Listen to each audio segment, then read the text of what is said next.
Welcome back students. Myself Kapil Kumar and we are going to follow our course.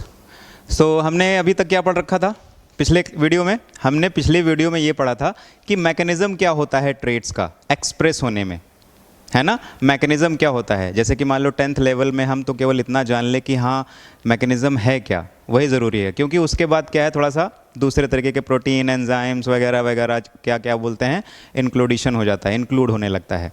तो इस तरीके से हमने अपना सेकंड वाली इससे पहले वाली जो वीडियो थी एक्सप्रेशन ऑफ ट्रेड्स या मैकेनिज्म ऑफ एक्सप्रेशन कैसे होता है उसको देखा था। तो इस वीडियो में हम अपना अगला टॉपिक देखने जा रहे हैं आज, जिसको बोला जाता है सेक्स डिटर्मिनेशन। जी हाँ बिल्कुल, एक ये टॉपिक छूट रह रहा है हमारा हेरिडिटी में, उसके बाद हमारा एवोल्यूशन का पार्ट शुरू हो जाएगा। तो अब देखते हैं ज़्यादा टाइम वेस्ट ना करते हुए सेक्स डिटर्मिनेशन। सेक्स डिटर्मिनेशन कहने का मतलब ये है गैमीट का फॉर्मेशन होता है, हमको भी पता है, फादर की तरफ से और मदर की तरफ से, या फिर मैं बोलूँ पेरेंट्स की तरफ से, दोनों तरफ से क्या आते हैं क्रोमोसोम नंबर्स आते हैं, ठीक है ना, 23 पेयर्स एंड 23 पेयर्स। बाद में क्या हो जाता है उसका रिडक्शन डिवीज़न होता है, मियोसिस जिसको बोलते हैं। उसके बाद जाइगोट का फॉर्मेशन होता है, फर्टिलाइजेशन के बाद क्या होता है जाइगोट का फॉर्मेशन। अब इसके बाद क्या है, सारे चीज़ तो डेवलप हो जाते हैं, पर what about the sex of that particular individual, है कि नहीं, उस इंडिविजुअल का सेक्स क्या होगा, वेदर इट इज़ फीमेल और मेल और एनी अदर टाइप। तो कहने का मतलब ये है कि सेक्स डिटर्मिनेशन कैसे होगा कि वो फीमेल है या मेल है। तो इस तरीके से इसको जानने के लिए बहुत ज़्यादा इम्पॉर्टेंट टॉपिक है, ये बहुत ज़्यादा इम्पॉर्टेंट टॉपिक है, बोर्ड के लिए तो बहुत ज़्यादा है, खासकर 10th वालों के लिए, 12th में भी आता है लेकिन 10th वालों के लिए बहुत ज़्यादा इंपॉर्टेंट है सेक्स डिटर्मिनेशन। बहुत ज़्यादा ही क्वेश्चन पूछा जाता है इस पर, ठीक है ना। तो इसको हम बहुत अच्छे से देखेंगे, ध्यान से देखेंगे कि सेक्स डिटर्मिनेशन हम करते कैसे हैं, ठीक है ना। तो weather a individual will be female और विल बी अ मेल। तो इससे पहले हमें कुछ जानकारी होनी चाहिए, कुछ इन्फॉर्मेशन हमारे पास होनी चाहिए, जैसे कि हमारे अंदर कितने पेयर्स होते हैं, number of pairs of chromosomes. पहली बात तो ये, आप लोगों ने अगर पिछली वीडियो ध्यान से देखी होगी तो उसमें था, मैंने बताया था कि नंबर ऑफ क्रोमोसोम्स कितने हैं होते हैं ह्यूमंस में, ये होता है 23 पेयर्स। कितने होते हैं 23 पेयर्स, यानी 46 क्रोमोसोम्स होते हैं टोटल, जिसमें से ध्यान रखना, जिसमें से 22 क्या होते हैं ऑटोजोम्स होते हैं। 23 क्या होते हैं ऑटोजोम्स, और 2 क्या होते हैं 22 क्या होते हैं, और एक पेयर जो होता है जो 23rd वाला होता है, जो 23rd वो होता है सेक्स क्रोमोसोम। क्या होता है, वही होता है सेक्स क्रोमोसोम, और यही डिसाइड करता है कि whether individual will be a male और अ फीमेल। बात समझ में आई? यही डिटरमाइन करता है कि जो नया वाला है वो मेल होगा या फीमेल होगा। अब ये चीज़ होती कैसे है कि नहीं, ये चीज़ होती कैसे है इसको हम देखेंगे, ठीक है ना। तो बात समझ में आई। ऑटोजोम उसको कहते हैं जिसमें सेक्स क्रोमोसोम ना हो, समझ में आया। बाकी जो क्रोमोसोम्स होते हैं, हाइट को डिटरमाइन करने वाला, कलर को डिटरमाइन करने वाला, हेयर कलर को डिपेंड करने वाला, और क्या शेप है, क्या साइज़ है, समझ में आया। एक चीज़ बताना चाहूँगा मैं आपको, आप लोगों ने देखा होगा इस दुनिया में हर एक इंडिविजुअल एक अपना अलग तरीके का जो है कैरेक्टर शो करता है, उसके जैसा दूसरा कोई नहीं मिलता है जल्दी से, ठीक है ना, जल्दी से नहीं मिलता है। बाकी जितनी अवधारणाएं हैं या जो भी है वो अगर उसको अलग से देखा जाए तो कहने का मतलब है कि हम अगर उसको देखेंगे तो कहेंगे हाँ, हम उसको आराम से पहचान लेंगे कि हाँ ये वो कोई जा रहा है, उसको देखते ही हम पहचान लेंगे कि हाँ ये ए है या बी है जो उसका नाम है। कहने का मतलब ये है कि हमारे, अगर मैं बताऊं आपको, सुन के हैरान हो जाओगे आप, कि जो ह्यूमंस हैं इतने अलग अलग दिखते हैं। कोरियंस को देख लो, इंडियंस को देख लो, अफ्रीकन्स को देख लो, ऑस्ट्रेलियन को देख लो, ऑस्ट्रियन को देख लो, किसी को भी देख लो, सब अलग अलग दिखते हैं। लेकिन अगर मैं बोलूं कि इनके में सिमिलैरिटी किस बेसिस पे? जेनेटिक लेवल पे। जेनेटिक लेवल पे जो सिमिलैरिटी है, जेनेटिक लेवल पे जो सिमिलैरिटी है वो बहुत ज़्यादा सेम है। जी हाँ, बिल्कुल बताता हूँ कितना percent, 99.99% they are same. 99.99% they are same, they are identical, only 0.01% they are different। और इतने डिफरेंस से हम इतना अलग अलग दिखते हैं, तो ध्यान रखना क्रोमोसोम कितना ज़्यादा इम्पॉर्टेंट है वेरिएशन में। They are the very important part for the dissimilarities between the individuals. तो बात समझ में आ रही है? जो क्रोमोसोम्स हैं जेनेटिक लेवल पे इनका बहुत ज़्यादा ही अच्छा रोल है कि नहीं? हम अगर किसी की क्रोमोसोम्स के इंफॉर्मेशन को जान लें तो हम वैसा इंसान बना सकते हैं। बिल्कुल। कहोगे कैसे? अरे भाई, क्लोन सुना होगा आपने। क्लोन क्या होता है? वो इंसान की जीन्स को रीड करके सेम टू सेम वैसा ही लेबोरेटरी में प्रिपेयर कर देते हैं, आइडेंटिकल एकदम से, है कि नहीं? तो उसको हम क्या बोलते हैं? क्लोन बोलते हैं। तो जीन्स या क्रोमोसोम्स जो हैं they are very very important for the similarity और डिससिमिलैरिटी। तो हम आगे चलें, अब आ जाएं सेक्स डिटर्मिनेशन पे। सेक्स डिटर्मिनेशन पे अब हम देखते हैं, यहाँ पे देखो, एक तरफ फादर और दूसरी तरफ मदर। एक तरफ फादर, दूसरी तरफ मदर, ठीक है? इनमें क्रॉस हुआ, क्रॉस करने के बाद they are parents. They are what? Parents. ठीक है? अब मैं एक चीज़ आपको बताना चाहूँगा कि फादर होता है वो अपने पास एक्स और वाई क्रोमोसोम रखता है। क्या रखता है? एक्स और वाई क्रोमोसोम। ये इनका पेयर होता है। और मदर साइड से एक्स एंड एक्स। क्या होता है? X and x. तो आप लोगों ने देखा होगा कि यहाँ पे थोड़ा डिफरेंट है और वहाँ पे थोड़ा डिफरेंट है, तो इसको बोलते हैं होमोगैमेटिक। जो एक जैसा होता है ना, होमो का मतलब सिमिलर, इसको बोलते हैं होमोगैमेटिक। क्या होता है ये? होमोगैमेटिक। और ये क्या होता है? हेट्रोगैमेटिक। क्या होता है? हेट्रोगैमेटिक। एक्स वाला नॉर्मल हाफ एक्स होता है। ये जो एक्स है ये हाफ है, इसको कहते हैं कंप्लीट क्रोमोसोम।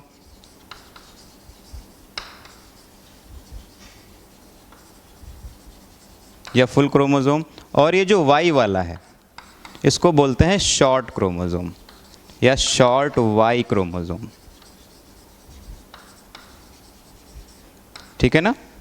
इसको बोलते हैं कंप्लीट या फुल हाफ क्रोमोसोम, और इसको बोलते हैं शॉर्ट वाई क्रोमोसोम। और इसके में कोई भी वो नहीं होती है, कोई भी डिससिमिलरिटी नहीं होती। ये हाफ फुल क्रोमोसोम एक्स और हाफ फुल क्रोमोसोम एक्स। केवल फादर के उसमें होता है क्या? हेट्रोगैमेटिक, जिसमें एक्स वाला हाफ कंप्लीट या फुल हाफ इसको बोलते हैं, और इसको शॉर्ट वाई क्रोमोसोम बोलते हैं। अब हम आ जाते हैं अपने टॉपिक पे।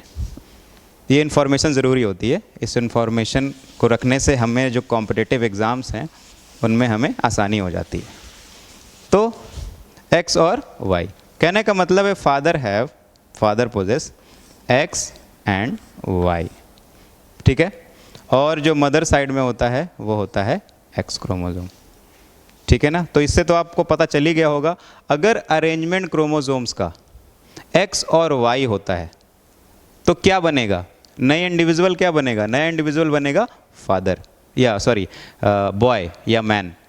और अगर एक्स और वाई होता है तो क्या बनेगा, फादर मतलब बॉय या मैन, और एक्स और एक्स होता है तो क्या बनेगा, फीमेल, मेल एंड फीमेल। तो कहने का मतलब ये है, अब देखो यहाँ पे एक क्रोमोसोम, दो क्रोमोसोम और एक ये वाला क्रोमोसोम, यही 3 टाइप्स के तो हैं। तो कहने का मतलब ये है, कौन डिटरमाइन करेगा कि weather the new generation will be boy और अ गर्ल, ये करेगा फादर डिटरमाइन करेगा।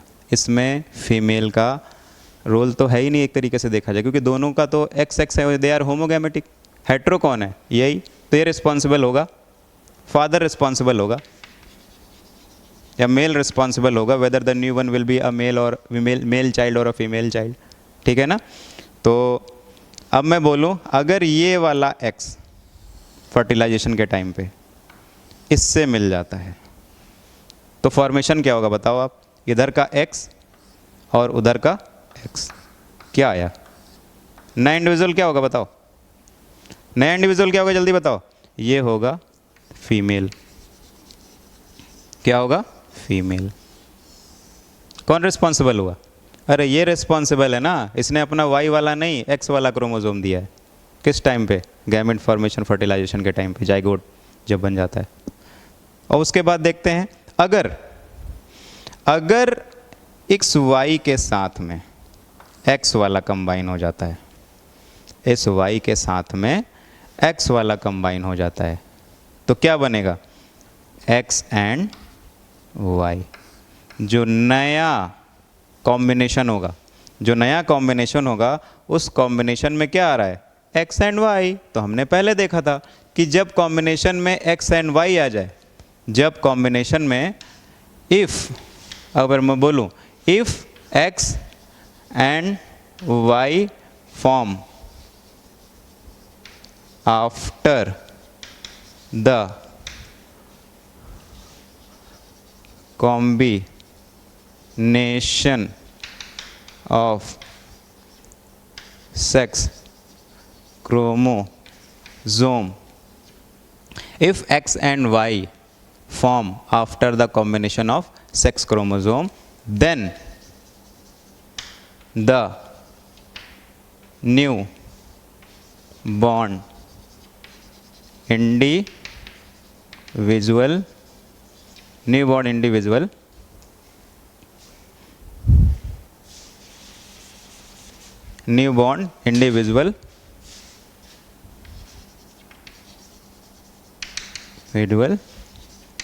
will be a male और female, male child.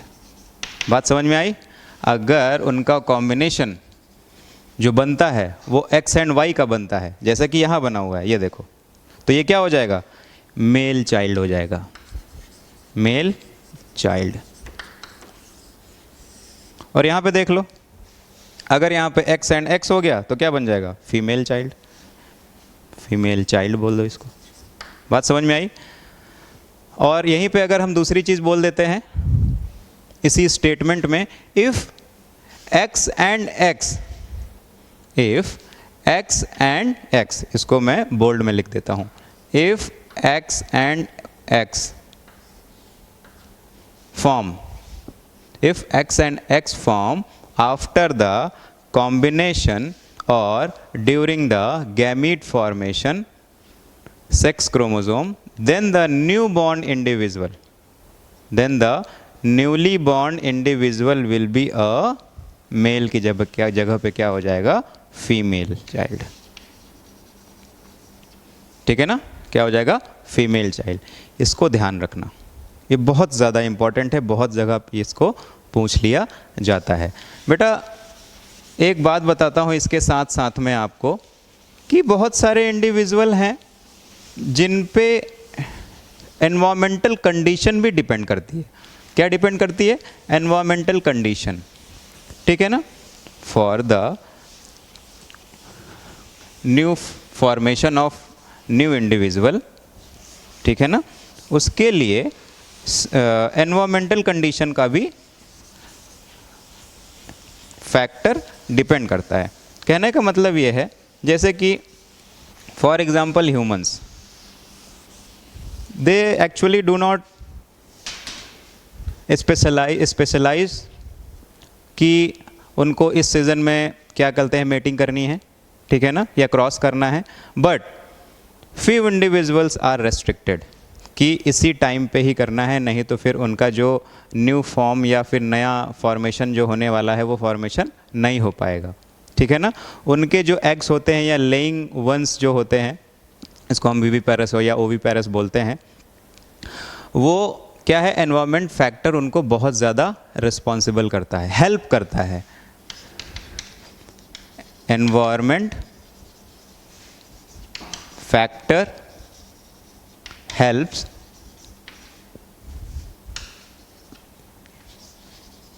for the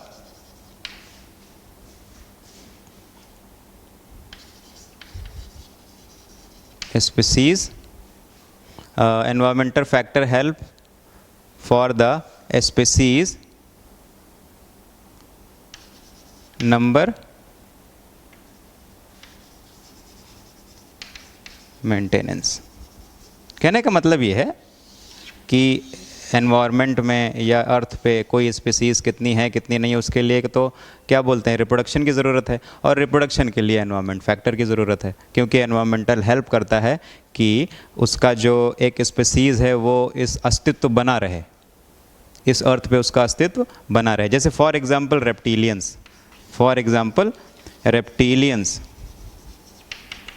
reptilians के लिए सीज़न होता है, ये एक डेफिनिट सीज़न में ही क्या कर पाते हैं, रिप्रोडक्शन को रिस्पॉन्सिबल करते हैं, रिप्रोडक्शन को रिस्पॉन्सिबल कर पाते हैं। अगर ये डेफिनिट सीज़न नहीं आएगा तो रिप्रोडक्शन नहीं हो पाएगा, और जब रिप्रोडक्शन नहीं हो पाएगा तो क्या हो जाता है, एक्सटिंक्ट होने के कगार पे पहुंच जाते हैं ये धीरे धीरे। बात समझ में आ रही है? जैसे आप लोगों ने टाइगर के बारे में और लॉयन के बारे में बहुत सुन रखा है, ठीक है ना। बट ह्यूमंस के केस में क्या है, ह्यूमंस के केस में कुछ नहीं है, ये 12 मंथ्स पे किसी के टाइम पे भी रिप्रोडक्शन कर सकते हैं। तो इस तरीके से आपको सेक्स डिटर्मिनेशन समझ में आया क्या? आपके लेवल पे बस इतना ही है अभी कि हाउ, ऐसा क्वेश्चन आता है, how can we able to know that whether a newly born individual will be a male child और अ फीमेल चाइल्ड।